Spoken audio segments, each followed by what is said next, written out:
Mr. Stein is here. So it's 12:51. And what time is it now?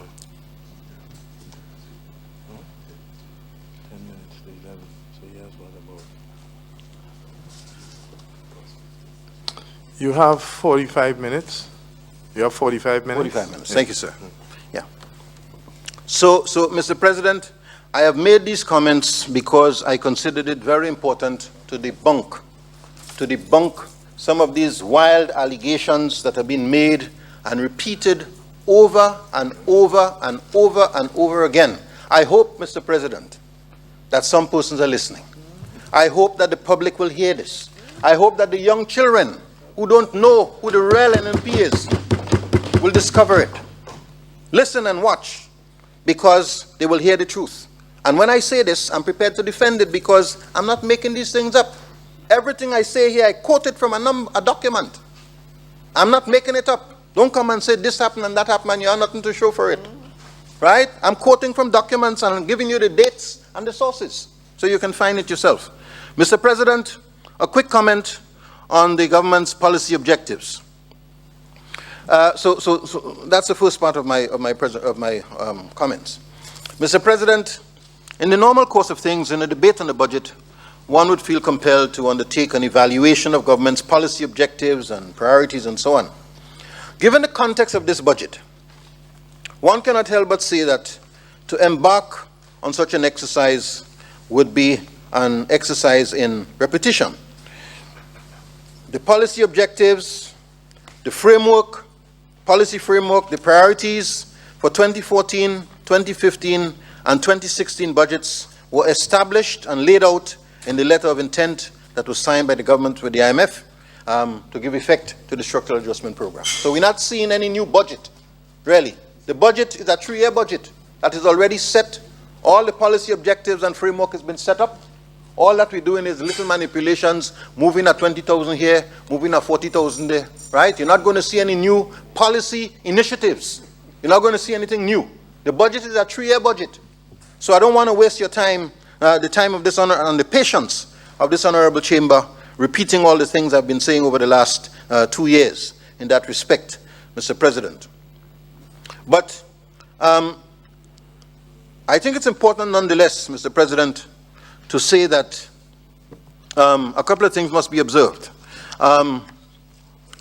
First, on the attrition policy. So I'll just make a few comments on some of the policies, quickly on some of the policies that I think, policy frameworks that continue to be of concern within the context of the structural adjustment program. One of them is the attrition policy. Mr. President, we understand the initiative of the government. We understand why they are trying to limit the wage bill. That is not uncommon or unexpected, and they will be expected to do some of that in the course of what they are doing. But Mr. President, we want to repeat a position that we've taken before, the idea of treating all workers in all sectors the same way, and in particular for having an attrition policy apply to the Ministry of Health. Health being that fact, that reality that defines the distinction between life and death, is a reckless act. I do believe, Mr. President, that the government has to be looking at health differently because the situation is very delicate. People are concerned about the health situation in the country. There remains a shortage of doctors. There remains a shortage of nurses. We saw that the government had decided to hire, I think, 24 health workers as part of this measure. That is not enough, Mr. President. And we're calling on the government, as the unions have done, to exempt the health sector from this attrition policy. If no other sector, exempt the health sector from this attrition policy. Mr. President, a quick comment on the dialysis program. Mr. President, much has been said about dialysis. There's been a lot of debate on dialysis in the last few days and weeks in the country, and a lot of blame being passed by one organization or another, one person and another. Is NDC that do this? Is NDC that do that? We take the building, and so on and so on and so on and so on and so on. At the end of the day, the blaming must stop, and those who are in charge must address the problem. It is now almost 3 years that this government is in office. We are calling on the government to do something about the dialysis situation. It is not enough to blame the NDC. Do something about it. People are dying.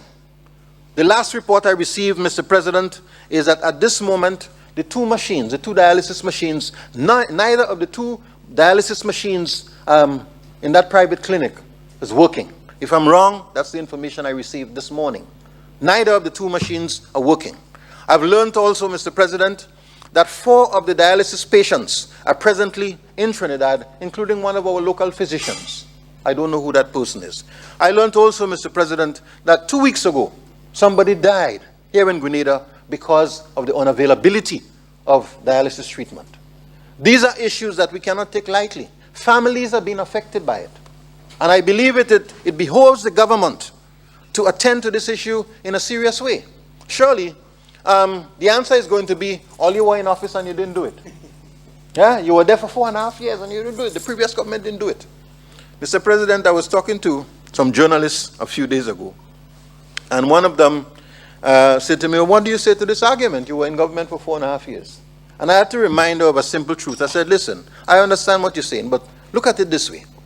In the last 20 years of Grenada's existence, from 1995 to now, you've had one government running the country for 4.5 years, and one government running the country for 16.5 years. Do not expect the government who has been in office for 4.5 years to do what the government that was in office for 16 years to do. The reality is, if you think of it as a 20-over match, imagine a T20 match going on. One team bats for 4.5 overs, or for 4 overs. The other team bats for 16 overs. And you're quarreling that the team who bat for 4 overs did not make the same amount of runs as the team that bat for 16 overs. It is possible if you have a Chris Gale. But realistically, you cannot expect the team that bat for 4 hours to do what the team for 16 hours do. The team that is batting for 16 hours has to be able to demonstrate that it used the time better, even scoring at the same rate. It will not be able to achieve the same thing. So I want to suggest, Mr. President, that we take this issue of the dialysis seriously. We've heard the claims that we take the building and so on and so on. All of that might be so. The reality is the gentleman got his money from the government of Grenada. And when he got his money, he could have set up a clinic somewhere else and do exactly what needs to be done. But we are not here to blame private individuals. At the end of the day, it is the state that is responsible for the welfare of the citizens. And the government has to do something to address the situation. The third thing I want to raise by way of policy, quickly, Mr. President, is the National Health Insurance Scheme. I do believe that this is a matter which is of great concern to many Grenadians. This is something that is not new. It's been called for by several people time and time over. During the period of the NDC, a committee was appointed in which you yourself, Mr. President, was involved. I remember that a professor from the University of the West Indies came up and provided expert advice to try to get that going. After this government came into office, a committee was formed, yourself, Mr. President, being part of that. I don't know what the state of the work is. I don't lay blame on anybody, but I'm saying, Mr. President, this can go a long way to assist families who have people suffering. It does not feel right, it does not look right, it does not sound right to see people whose children are suffering with brain tumors running around with raffle sheets begging for a $10 or a $15 because they have to get to Trinidad, or because they have to do the MRI or the brain scan and they just don't have the means to do it. Mr. President, something is wrong with that kind of arrangement. And I do believe that the establishment of a national health insurance scheme to which workers will contribute, and I'm confident will be prepared to contribute, will go a long way to solving this problem that we're now facing in the country. Mr. President, a quick word on agriculture, including farm labor support. I am sure that Honorable Senator Clouden will speak in much detail on this. I'm not going to say very much on it. I just want to say again, as part of the policy framework, Mr. President, as a political organization, we are very concerned that the government is not giving sufficient attention to agriculture. In particular, there are 2 areas of special concern that we want to mention here today, Mr. President. The first has to do with assistance to the farmers who have suffered as a result of the hurricane. We see that some measures are now being taken, and we applaud the government for taking that step. It is good. We don't know if the numbers are enough. We don't know, we don't have a sense of the scale of the damage. We only heard about 2 farmers, I believe, in the Las Vegas area that may have suffered losses in excess of $100,000, but it might be more extensive around the country. And we've not had a report on this. But I want to say, Mr. President, that assistance to the farmers is very important. Crop insurance for the farmers is very important. We must stop talking about it and do something about it, Mr. President. We live in a very vulnerable space, small country, island economy, very susceptible to natural disasters, very susceptible to climate change. We can suffer great, turbulent, extreme weather patterns and conditions. We must do something to protect our food security. We must do something to protect our nutrition security.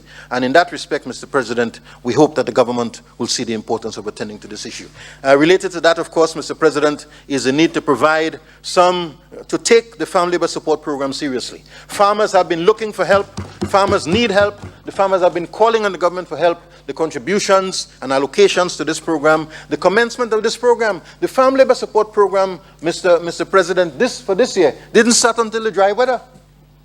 Did not start until the month of June, I believe, or if it started at all. Yeah? So the reality is, Mr. President, you can implement a farm labor support program in the dry season. Yeah? The farmers need it. The farmers need it when times are good, when the rain is coming, when they're preparing the lands to plant.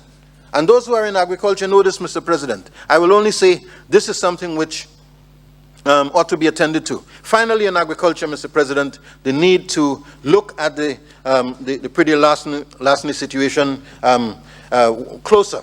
There are claims that a lot of progress has been made, and we registered farmers and so on. The registration of farmers by itself will not address the Brazil-Lasny problem. Much more is required. I'm sure that Senator Clouden will speak about this, Mr. President.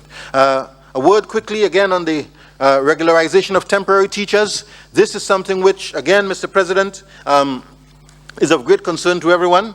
And we believe that the teachers must be given an opportunity to work on a regular basis. We understand and applaud the government for regularizing 205 workers. We understand that the regularization is only forward-looking, prospective, and not retroactive. In other words, people who have been working in the service for 13 or 14 years will not get any benefit for those years of service. They will be treated as if they just joined the service. Mr. President, as a man of labor, that something is not right with that. You would recognize that. And I think that we must put ourselves in the place. My grandmother used to tell me all the time, if you want to know if something is fair or not fair, put yourself in the place of the other guy. If you were working, one of us, if you were working at a job for 15 years in a temporary position, and then somebody come and tell you we're regularizing you, how would you feel? Is it not only fair and reasonable to give that person the security of tenure of their job so that they know that they will get some benefit for the 14 or 15 years that they worked? Mr. President, we call on the government to review that situation, look forward, and do what is honorable in the circumstances, Mr. President. Privatization and retrenchment of workers in the state-owned enterprises, Mr. President. Again, I know that the Senator for Labor will say much on this. We are not going to spend too much time on this today. We just want to say, Mr. President, that we know that the government has undertaken to do some privatization in the state-owned enterprises. We are seeing things happening, especially in Gravel and Concrete and Postal Corporation. The details of that is not known. The workers are very nervous in some cases. I know that some deal is now reported at the Postal Corporation, but the workers are concerned. And Mr. President, we must do what is right for these workers. We must not leave them whole in the bag. At the end of the day, they could be our families. And if the government cares, as it says it does, we must look to do what is right. A quick word on oil and gas, Mr. President. So far, and I'm looking at these quick comments I'm making in the context of the structural adjustment program as policy measures which have to be addressed, right? Not only the fiscal summations, not only the fiscal consolidations, not only to come and boast, well, I consolidate this and I get a surplus here. I will deal with the surplus in a moment. But I got a surplus here and so on. You have to deal with the growth of the economy, the long-term sustainability of the economy. How are you going to make it happen? beyond you and me, beyond us. Yeah? What is going to happen to create a sustainable economy? And this is some of the issues that we're raising here: health, education, agriculture, and so on, are critical areas to be dealt with. Oil and gas, Mr. President. At page 39 of the budget statement, at the very bottom of the page, almost as a mere footnote, this is what the Minister of Finance says. In terms of exploration of oil and gas, cooperation will intensify with Trinidad and Tobago. That's all. That's all the minister says on oil and gas. A little footnote at the bottom of page 39. Not a footnote, I'm sorry. At the very bottom, the last sentence almost. In terms of exploration of oil and gas potential, cooperation will intensify with Trinidad and Tobago. After 30 years of being in our parliament, after 20-something years of being a minister, after 16 years of being a prime minister, this is what you come in and tell the nation? Mr. President, something is wrong. Something is wrong with this. We need to see better management. We need to see more foresight. We need to see more vision. We need to see the approach, a more strategic approach to dealing with these issues. Oil and gas is a strategic product. It's a strategic commodity. And the government, our lives can change forever if government were to make a breakthrough in oil and gas. I'm not a magician. Anybody knows that. When we went into this agreement with Trinidad and Tobago, the Prime Minister, then opposition leader, say everybody know, all governments before this one knew that you don't go and sign them kind of agreements with Trinidad. It's the worst deal that we ever signed. Well, do something about it. He went to Trinidad, he spoke to a few people. We're not hearing anything more. Nothing is said. We will intensify. No steps have been taken except a photo opportunity to delimit our boundaries with Trinidad and Tobago. This, to my mind, is the most strategic measure that this government can take as a member in ALBA. Use your presence and membership in ALBA to negotiate the boundary delimitation with Venezuela. You don't want a situation where you walk in a piece of land, a man walking a piece of land besides you, both of you planting crops, and then you're fighting because you don't know where the boundary, where your land begins and where your land ends. This is basic. So we need to see a much more constructive and visionary and strategic approach to dealing with the issue. We heard nothing at all, Mr. President, about the situation with the Global Petroleum Group. In the first budget presentation in April 2013, much was said about getting that contract back on track. We have heard nothing about this, Mr. President. And I want to suggest that we call on the government to do what is necessary to get the oil and gas initiative underway in a very serious way. Mr. President, a word also on the business climate and the investment culture in the country. At page 34 of the budget statement, under the caption, Improving the Investment Climate, the Honorable Minister of Finance rightfully observes that, and I'm quoting, Grenada's fall in the doing business ranking is unfortunate and unacceptable.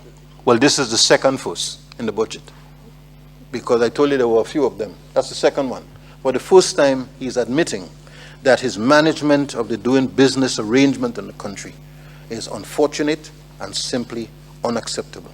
To his credit, Mr. President, and perhaps, we should say so, is that he goes on to say, the government accepts responsibility for this shortcoming. We appreciate that. However, in his typical style, he quickly promises that government will, and I'm quoting, will do better going forward.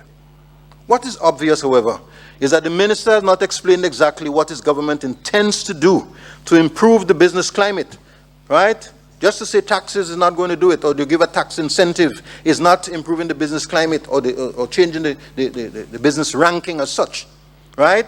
There's a myth being pushed and has been pushed over the years that NNP is the party of the business community and NDC is anti-business. That's one of the things that they've been pushing, right?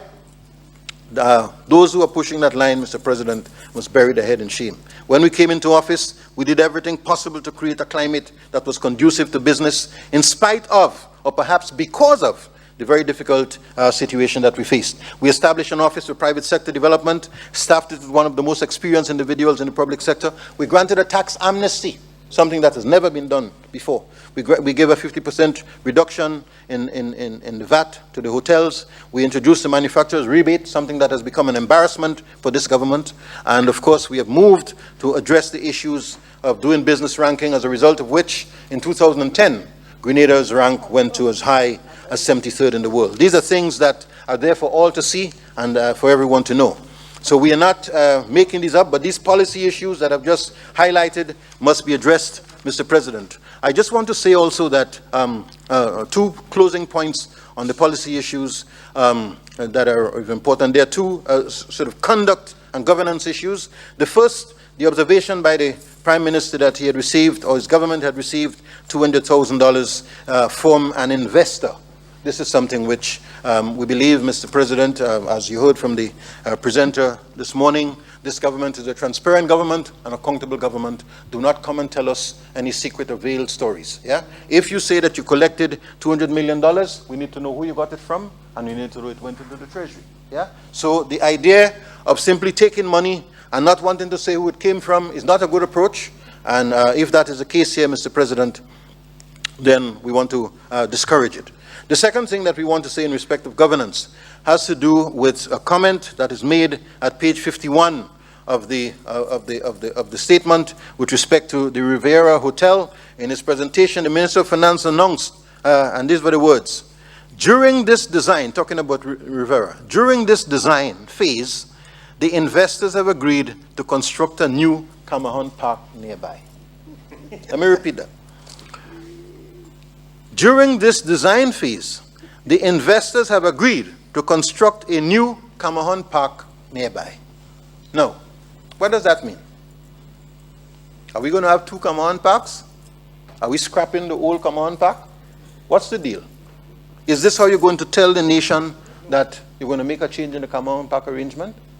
Is it because the nation have told you before that we don't want any change? Is it because many have stood here in the parliament, including former leader of government business Lal Singh, and say that there will be no such act?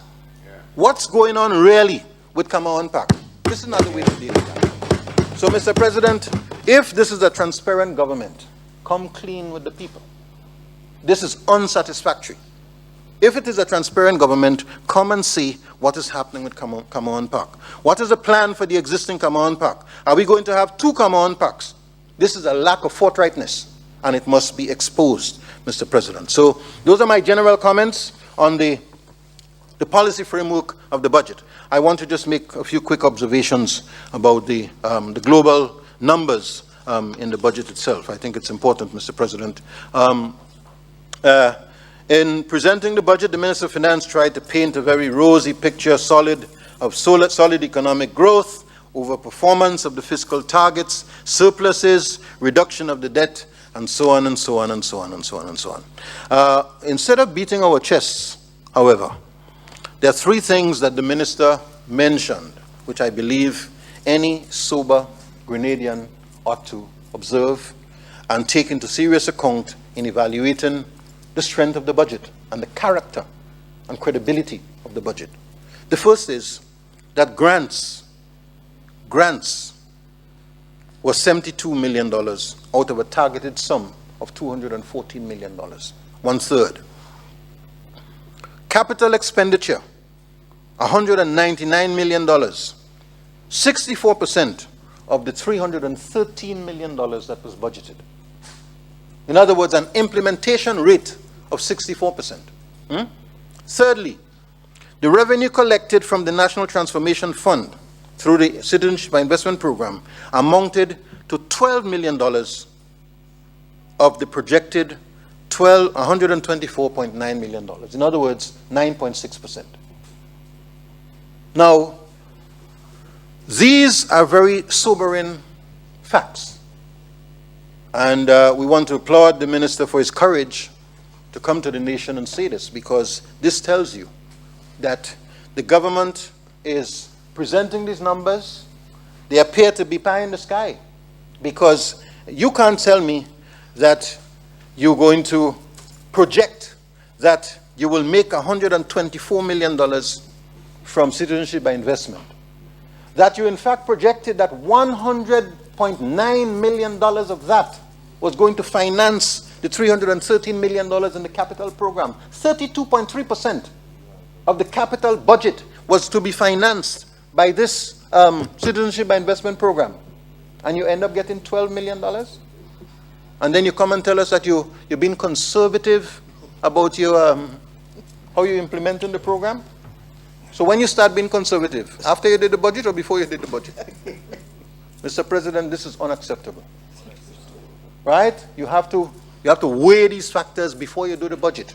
You have to make these assessments before you do the budget. You don't have to be a genius to know that.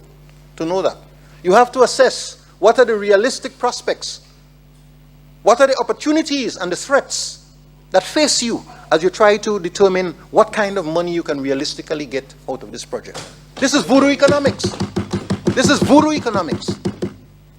I referred to my good friend as an economic witch doctor the last time, and somebody took objection to it, but that is what we're seeing. That's what we're seeing, Mr. President. That's not how you prepare a budget. So, Mr. President, these are concerns. These shortfalls are substantial by any measure and must be used as a gauge of the credibility of the government's budgetary estimates. These performances fail to pass the test of realistic estimates for such indicators and raise serious doubts as to the reliability of the numbers that we are coming to this House and beating our chests and beating our tables about. Mr. President, given the reliability, the relatively tight fiscal space in which Grenada operates, these shortfalls are especially noticeable and I think will have a significant impact on the growth aspect of the economy. Mr. President, I want to also observe that on page 7 of the budget statement, the minister says that at the end of the year, he expects the current revenues to have been collected by the government to be $550.4 million, page 7, 15 minutes. $550.4 million as compared, half an hour gone already? Okay. $550.4 million as compared to the $545.4 million that was budgeted, and therefore there was going to be an overperformance of $5 million.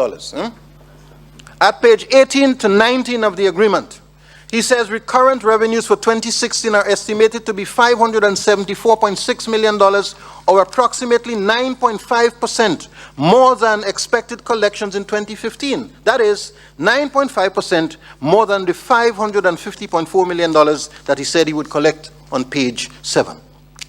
When I multiply $550.4 million, the actual amounts projected for 2015, by 1.095, that is to say, to increase it by 9.5%, I get $602.68 million.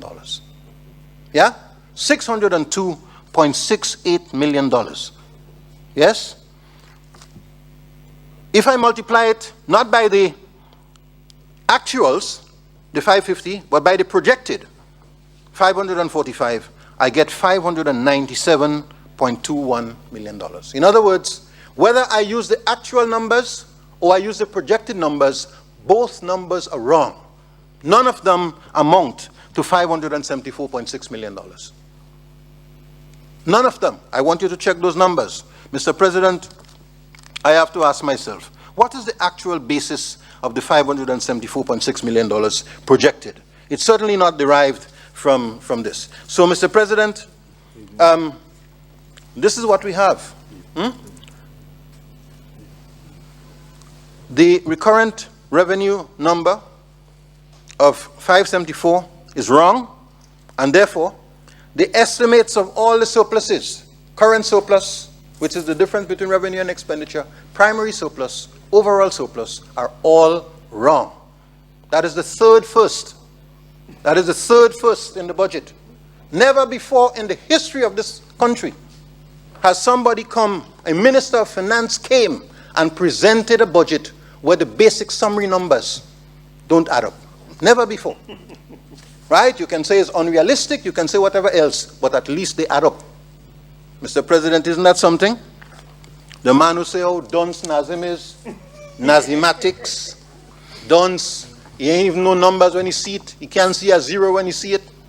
Nazim ain't no PhD in mathematics, Nazim ain't no PhD in statistics. And you come in and give us these kind of numbers? And nobody among you in the lower house could have seen these problems and come and deal with it, Mr. President? And the leader of government business in the Senate couldn't see that problem? These documents are given to us at the last minute. Generally speaking, I'm not saying on this occasion, but Mr. President, the numbers are wrong. The projected revenue numbers are wrong. And if revenues are wrong, even if the expenditure is right, the surpluses that you're claiming are wrong. Go back to the drawing board and come to the nation with some new numbers. Those are not acceptable. Mr. President, I want to just say, finally, in terms of the capital allocations, I know that time has run away from me, but in terms of the capital allocations, again, we would hear much from other presenters in terms of the allocations. I cannot help, Mr. President, but raise concern in respect of 2 or 3 items. The first is the allocation for the Prime Minister's ministry. Again, we are seeing here increases in the Prime Minister's budgetary allocation. On the capital side, it is now standing at $927,086. This has moved from a situation of $50,000 in 2012, $5.1 million in 2013, $5.5 million in 2014, $9.925 million in 2015, and now $11.927 million in 2016. We must ask the question, what is the Prime Minister's ministry producing? How is it creating jobs? In what key sector of the economy is the Prime Minister's ministry stimulating growth? There's an allocation for $7 million in special projects, but there's a Ministry of Works and Community Development. There is now a scholarship program inside the Prime Minister's ministry for $750,000. So in other words, you have a scholarship program run by the Ministry of Education, and you have another scholarship program inside the Prime Minister's ministry for $750,000 to give away to the special friends and so on. Yeah. Special friend children. Huh? What manner of thing is this? Mr. President, we have a situation in which the budget for the Prime Minister's ministry, you know, you have the uniform and transportation, $1 million. There's a Ministry of Education and a Ministry of Social Development. Needy assistance, $1.25 million. There's a Ministry of Social Development handling these things. Why are we taking all this money and throwing it inside the Prime Minister's ministry? What is the purpose? What is intended by this, Mr. President? In the meantime, you have a place like Carriacou and Petit Martinique. Island economies, disadvantaged, at a distance, have issues with shipping, have issues with health, have issues with agriculture, have issues with rain, have issues with water, right? The people are so much more challenged. The government needs to step up and assist the people in there. And what is the capital allocation? $4.575 million. 38%. The entire capital budget for Carriacou and Petit Martinique is 38% of the capital budget for the Prime Minister's office. And we have the Minister for Carriacou and Petit Martinique Affairs sit down like a sheep, not saying a word. I'm waiting to hear the senator. I'm waiting to hear the senator. This is where you're going to show your true colors. Mr. President, what is going on is not right. Another word, Mr. President, I know that Brother Ray Roberts has already put out a press release on it, so I'm not going to say much about it, but I endorse his view in respect of the press secretary. I would leave that for you to deal with, Brother Ray. The allocations of to the parliamentarians, $1.8 million to the parliamentarians. First of all, Mr. President, it is to be noted that there is this provision called strengthening parliamentary representation. $1.8 million. Last year, that provision was within the parliament because it's about strengthening the parliament and parliamentary representation. This year, that line item is taken out of the vote of the parliament and put in the Prime Minister's ministry. In other words, the strengthening of the parliamentary office is now going to be the responsibility of the Prime Minister. The executive is going to watch over the legislature. A fundamental principle of our constitutional arrangement is the separation of powers. How can you ask the Prime Minister to be responsible for what's going on in the Parliament? What on earth is going on? Can nobody see that this is wrong? Can nobody see that something is terribly wrong with this? Mr. President, this is why some people have no faith in our system. The decision flies in the face of the separation of powers. The business of the Parliament cannot be run out of the office of the Prime Minister. This is precisely why people have no faith in our democratic system. And unless safeguards are built to protect the integrity of the system, it will be abused by those seeking to promote the narrow political self-interest. We must be clear on that, Mr. President. And this is something which I believe must be quickly corrected. It is wrong. Must be quickly corrected. That's why there are people like John Rollos who are saying what we need is a constituent assembly that truly separates the powers, so that you don't have a situation where the executive is at the same time the Parliament. The Parliament and the executive are one. They come in and they're doing what they want in one place and doing it in another place and running the show, like they're running a fiefdom. And when they're ready, they want to pass laws and amend the Constitution and play these little games with us. Mr. President, I heard my friend this morning on the Constitution. I have to say to my friend that I believe, with the greatest respect, that the government needs to take a closer look at what is happening. We support constitution reform. We want it. The government is going about this in a very muscular way. It might appear otherwise, but in a very muscular way. And that is wrong. We wouldn't support that.